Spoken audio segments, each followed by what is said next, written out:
Hello दोस्तों, आप सभी का एग्ज़ाम टारगेट चैनल पर स्वागत है। आज हम करेंगे एनईपी 2020।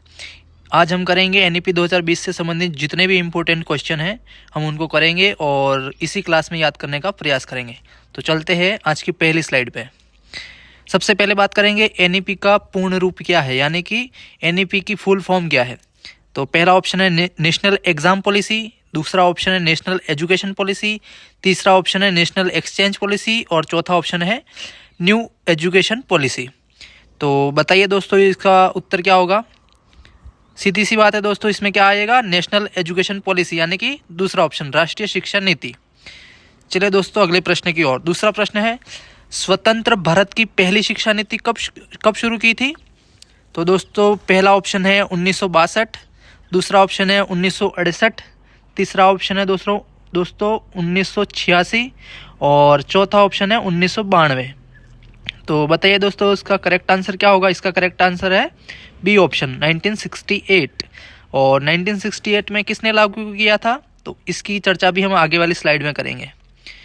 स्वतंत्र भारत की पहली शिक्षा नीति किसकी सिफारिश आधारित थी। तो A option Shah commission, B option है कोठारी आयोग, सी ऑप्शन है मुदालियर आयोग और चौथा ऑप्शन है विश्वविद्यालय आयोग। तो इसमें करेक्ट ऑप्शन क्या होगा। इसका करेक्ट ऑप्शन है कोठारी आयोग। चलते हैं अगले प्रश्न की ओर। और अब मैंने एक बीच में एक स्लाइड लिया जिसमें सारा मैं आपको बताऊंगा जो जो अब तक की जितनी शिक्षा नीति आई है, किसने कब लागू की थी और उस वक्त कौन प्रधानमंत्री था। तो हम बात करते हैं सबसे पहले, अब तक हमारे भारत में कितनी 3 शिक्षा नीतियां लागू हुई है।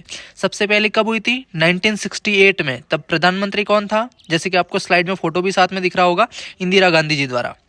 दूसरी बार जब शिक्षा नीति लागू हुई तब हमारे देश का प्रधानमंत्री कौन था, पीवी नरसिम्हा राव। और तब कौन से साल में ये हुआ था, तो 1986 में। दूसरी बार जो शिक्षा नीति लाई गई वो 1986 में लाई गई और इसमें एक अपडेट किया गया था जो 1992 में किया गया था। तीसरी बार लाई थी श्रीमान नरेंद्र मोदी जी द्वारा और 2020 में लाई गई है, इसीलिए इसका नाम एनईपी 2020 है। चलते हैं दोस्तों अगली स्लाइड पर। दूसरी शिक्षा नीति को कब संशोधित किया गया, जैसे कि मैंने अभी बताया था दूसरी शिक्षा नीति को कब संशोधित किया गया, तो 1992 में। चलते अगले प्रश्न की ओर। नई शिक्षा नीति किस प्रारूप पर आधारित है, तो 5+3+3+4। अब आप सोच रहे होंगे ये क्या चीज़ है, तो ये क्या है, एक प्रकार से पाठ्यक्रम है। कैसे, अगली स्लाइड में देखते हैं। ये क्या है, एक शैक्षणिक पाठ्यक्रम है। क्या है, शैक्षणिक पाठ्यक्रम, जिसमें कि 5, 3, 3 और 4। सबसे पहले हम 5 की बात करते हैं। तो ये 5 क्या है, वर्ष है।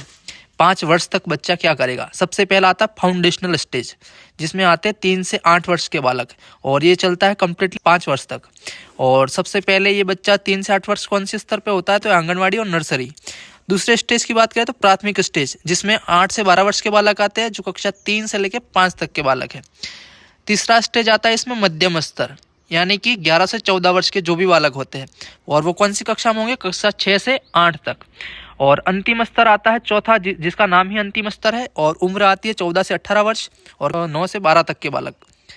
और इसमें एक और अपडेट है एनईपी में, जिसमें बताया गया है कि मल्टीपल एंट्री एंड एग्जिट, मतलब कोई भी स्टूडेंट है जो बीच में पढ़ाई छोड़ के जा रहे हैं या कभी भी एडमिशन ले रहे हैं जा रहे हैं, उसके लिए एक और अपडेट है कि अगर कोई बच्चा एक साल पढ़ाई छोड़ देता है बीच में ही, तो उसको क्या मिलता है, उसको एक सर्टिफिकेट मिलता है।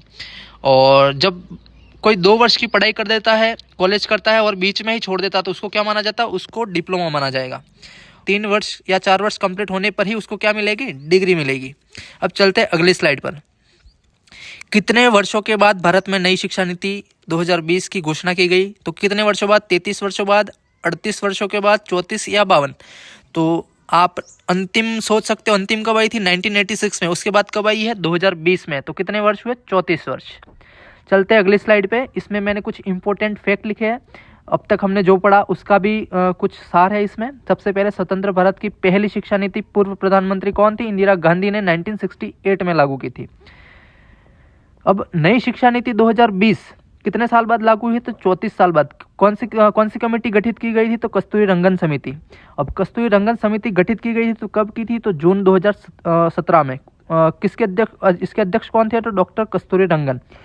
29 जुलाई 2020 को कैबिनेट ने क्या किया था, इसको मंजूरी दी थी और ये 21वीं सदी की पहली शिक्षा नीति है। देश की कुल जीडीपी का कितना हिस्सा होगा, तो ये 6% हिस्सा किसका होगा, देश की जीडीपी का। मानव संसाधन एवं विकास मंत्रालय का नाम बदल कर क्या कर दिया है, शिक्षा मंत्रालय नाम कर दिया है। ये इंपॉर्टेंट है, मैंने इसीलिए इसको लास्ट में रखा है, ये मतलब नोट लगाया इसमें। और अब चलते हैं अगली स्लाइड पर।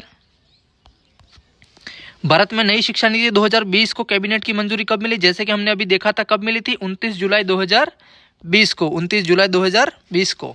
चलते अगली स्लाइड पे। नई शिक्षा नीति के मसौदा समिति के अध्यक्ष कौन थे, अभी हमने पढ़ा था कौन था इसके थे डॉक्टर कृष्णस्वामी कस्तूरीरंगन। अब चलते अगली स्लाइड पे। नई शिक्षा नीति 2020 में हायर एजुकेशन के किस कोर्स को खत्म कर दिया है, तो इसमें कोर्स को खत्म किया है एमफिल को। किसको खत्म किया है, एमफिल को। करेक्ट ऑप्शन कौन सा होगा, सी ऑप्शन। अब चलते हैं अगली स्लाइड पे। अगली स्लाइड में है नई शिक्षा नीति के अनुसार बालक को न्यूनतम किस कक्षा तक मातृभाषा में पढ़ाना चाहिए, तो बच्चे को पढ़ाना चाहिए मातृभाषा में कक्षा 8 तक, कक्षा 6 तक, कक्षा 5 तक या कक्षा 4 तक। तो इसका करेक्ट ऑप्शन होगा दोस्तों कक्षा 5 तक। सी ऑप्शन इसमें क्या है, करेक्ट है। अगली स्लाइड पे चलते हैं दोस्तों। तो दोस्तों आज के लिए इतना ही था। नेशनल एजुकेशन पॉलिसी से संबंधित जितने भी इंपॉर्टेंट फैक्ट्स हैं मैंने आपको बताए, और ये फैक्ट आपको रिवाइज करने हैं। ये वीडियो काफ़ी छोटी मैं बनाता हूँ क्योंकि आप क्विक रिवीजन कर सको, और ज़्यादा कंटेंट डालता नहीं हूँ, बहुत कम कंटेंट डालता हूँ क्योंकि आपको इजीली चीज़ें याद हो जाए और आपको लॉन्ग टाइम तक याद रहे। दोस्तों आज के लिए इतना ही था, धन्यवाद।